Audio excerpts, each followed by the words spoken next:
नाज़रीन, हम आपके लिए लेके आए हैं बीफ स्टेक सैंडविच की रेसिपी। इसके लिए हमने बीफ को नमक और काली मिर्ची लगा के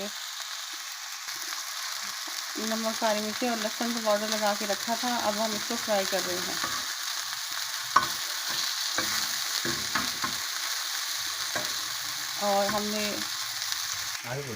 और हमने जनाब एक बन लिया है लंबे वाला, और उसके ऊपर सेक कर हमने चीज़ का स्लाइस साफ करके रखा है।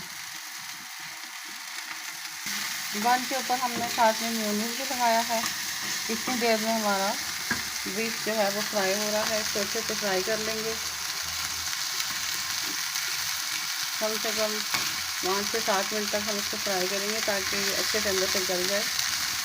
बीफ के हमने थोड़े थोड़े टुकड़े किए हैं। और नाज़रीन, हमारा ये बीफ रेडी हो गया है, गल गया है। अब हम इसको सैंडविच में रखेंगे।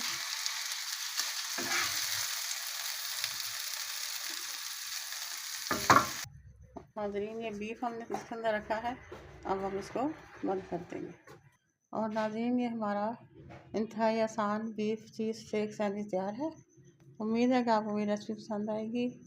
मेरी वीडियो को लाइक करें, सब्सक्राइब करें, अपने पेट्रियन के लिंक को भी सब्सक्राइब करें। दुआओं में याद रखिएगा। अल्लाह हाफ़िज़।